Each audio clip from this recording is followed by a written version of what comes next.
ظهر من فترة كده ظاهرة البحث عن الآثار، وإن أي حد عايز يبقى في حتة تانية يدور على الآثار. في ناس بتدور تحت بيوتها، وفي ناس تانية بتدور في مناطق أثرية قديمة بس محدش يعرف عنها حاجة، يعني بتكون مهملة. وتتفق أو تختلف عن القصص اللي هتتقال النهاردة دي. خلينا متفقين إن كل اللي بيبحث عن الآثار علشان يتاجر فيها ويساهم في جريمة زي دي فهو مجرم في حقي وحقك وحق تاريخنا وحضارتنا. ويلا بس نبدأ الحلقة. بس ما تنساش تعمل لايك وسبسكرايب للقناة علشان نكبر أكتر. يلا بينا نبدأ.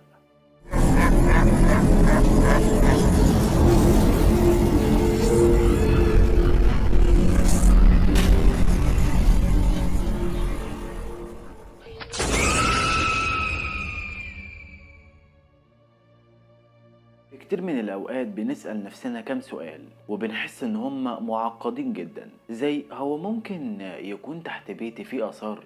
طب خليني بس أقولك في الأول إجابة مبسطة شوية، أو على الأقل أوضح لك كام نقطة. أول حاجة، هتعرف منين إن بيتك مبني على آثار أو في أحسن الأحوال مقبرة فرعونية؟ تاني حاجة، هنفترض إنك قدرت بطريقة ما تعرف إن بيتك قايم على آثار. طب الآثار دي هتخرج إزاي؟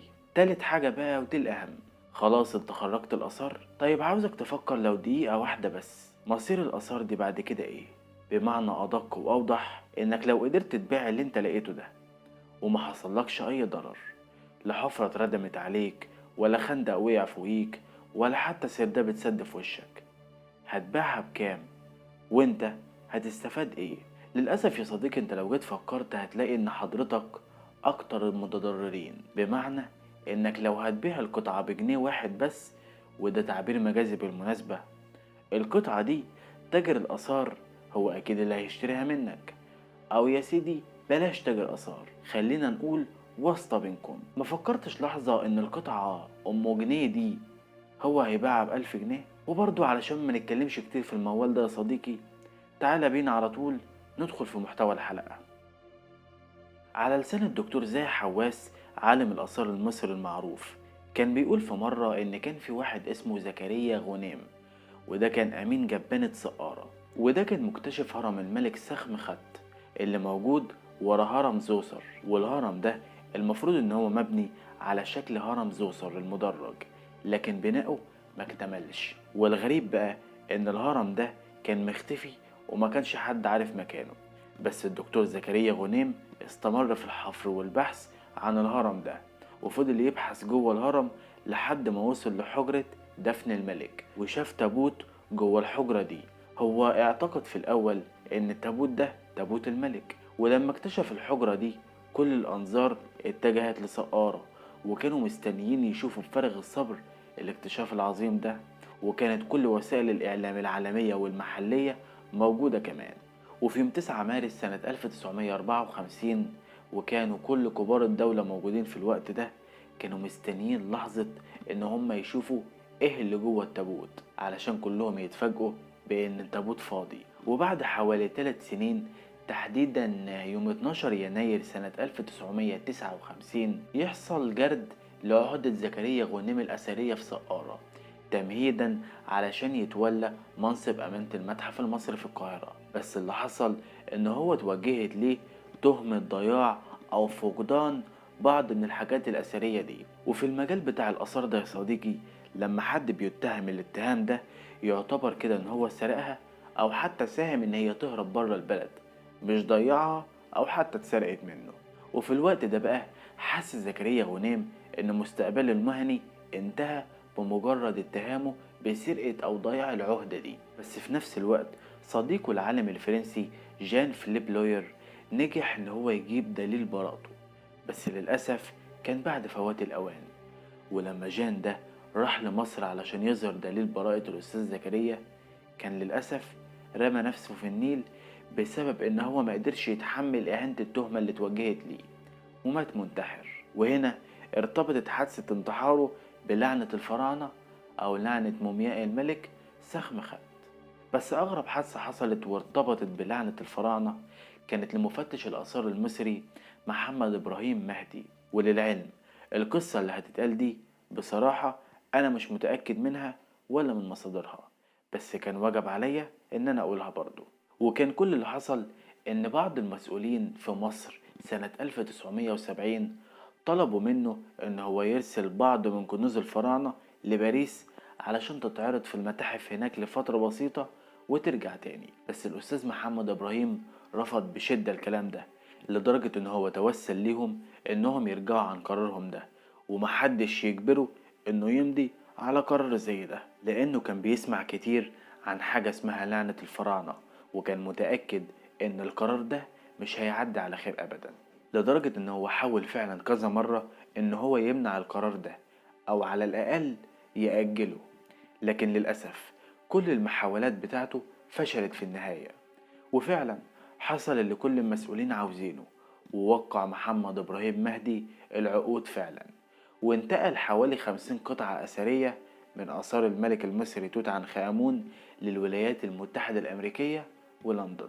وطبعا انتوا أكيد بتقولوا طب ما الأمور عدت على خير أهو. للأسف يا صديقي، اللي المسؤولين في مصر كانوا عاوزينه حصل، وهم كانوا عاوزين ينقلوا المومياوات. بس برضو اللي كان خايف منه محمد إبراهيم مهدي حصل برضو. واللي حصل بقى إن تاني يوم من مضي العقود عربية تخبط الأستاذ محمد إبراهيم مهدي وتموته. وفي سنة 1972 كان في الطريق للندن بعض من آثار الملك المصري توت عنخ آمون علشان تتعرض في المتحف البريطاني هناك. والآثار دي كانت بتتنقل من مصر لبريطانيا عن طريق طيارة حربية بريطانية. بس في وسط الرحلة واحد من الضباط ضرب الصندوق اللي فيه قناع توت عنخ آمون برجله، وقال لقد رقلت أغلى شيء في العالم، وقالها بطريقة فيها سخرية. بس اللي حصل بعد كده إن نفس الضابط كان بيطلع السلم، والسلم ده انهار تحته من غير أي مقدمات، ورجله اتكسرت وفضل في الجبس لمدة 5 شهور كاملين. أما باقي طاقم الطيارة اتعرضوا لحوادث كارثية في حياتهم، وكان أبرزهم ضابط اسمه جيم ويب لما اتحرق بيته بالكامل وفقد كل ما يملك. تعالى كده بقى يا صديقي نخش في الجزء التاني للحلقة. بس ملحوظة معلش، القصص اللي هتتقال دي ملهاش أي مصادر موثقة، يعني ممكن تكون إنها كذب وممكن كمان تكون حقيقة، بس للاحتياط اسمع واحكم بنفسك. يلا بينا. في العادة أي حد بيحفر على آثار هما بيقولوا ليه هات شيخ بين قوسين دجال علشان يفكلك الشيء الذي يسمى بالرصد الفرعوني. ولو ما تعرفش يا صديقي ايه الرصد الفرعوني ده بمعنى كده بسيط عبارة عن تعاويذ سحرية على المقبرة.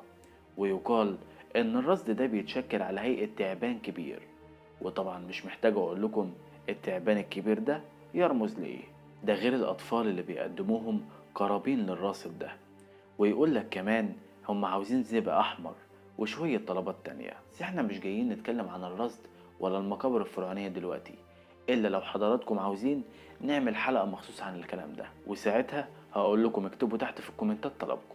في احصائية لشرطة السياحة والاثار بتقول ان اكتر محافظة في مصر عدد المحاضر بتاعة التنقيب عن الاثار فيها هي محافظة قنا، ويليهم محافظة المنيا واسوان والجيزة. وعلشان اقول لحضرتك رقم علشان تقدر تتخيل الموضوع ده منتشر بطريقة شكلها عامل ازاي، اقولك ان في احصائية بتقول ان في مصر في اخر 5 سنين كاملين حوالي 15,000 قضية تنقيب، يعني كل سنة 3000 قضية.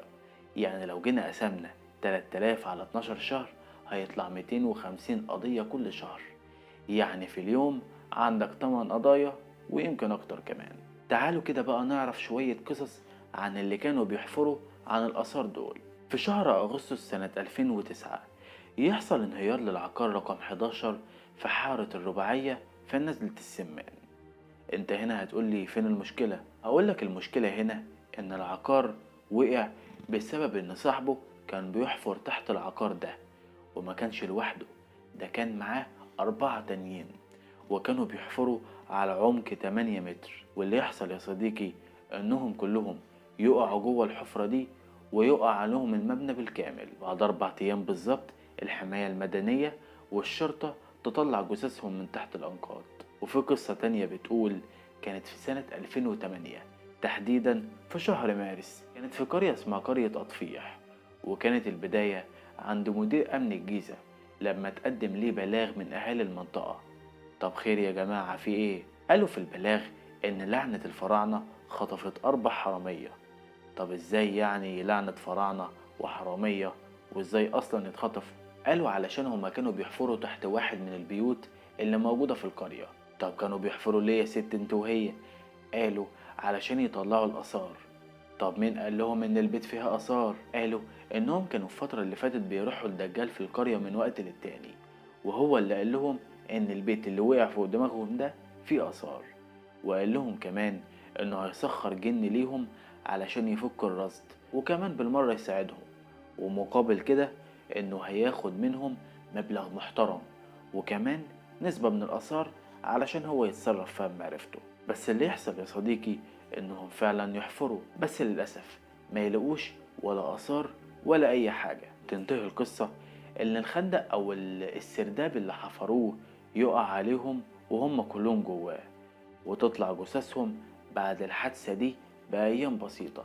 طب بقول لكم ايه، تعالوا كده نقول قصة كمان. كان في واحد اسمه عماد، وعماد ده كان صاحب بازار مشهور وكبير جدا في شارع الهرم. المهم عماد ده استعان ب8 أفراد علشان يحفروا تحت بيته، لأنه كان بيقول إن تحت البيت بتاعه في آثار، وكمان على عمق 1 متر بس. وفعلا عماد جهز عدة الحفر وجاب الناس وفضلوا يحفروا.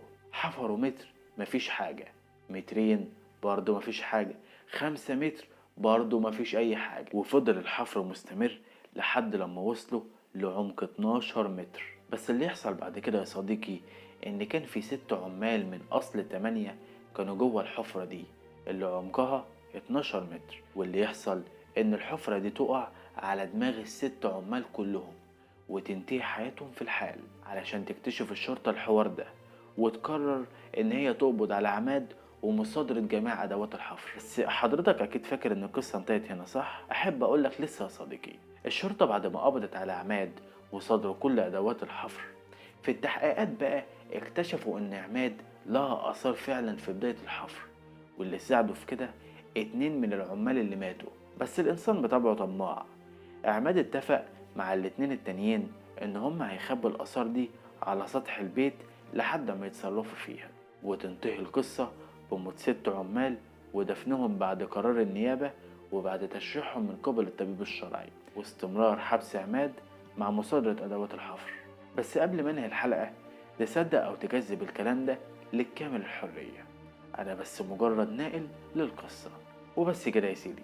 ما تنساش تعمل لايك واشتراك للقناة لو انت على يوتيوب، ولو انت على الفيسبوك ما تنساش اللايك والشير، وما تنساش تعمل لي فولو على الانستجرام وتكلمني عليه لو حابب نقول اي قصة جديدة او عندك اي ملاحظة. كان معكم امين اشرف، اشوفكم الفيديو الجاي.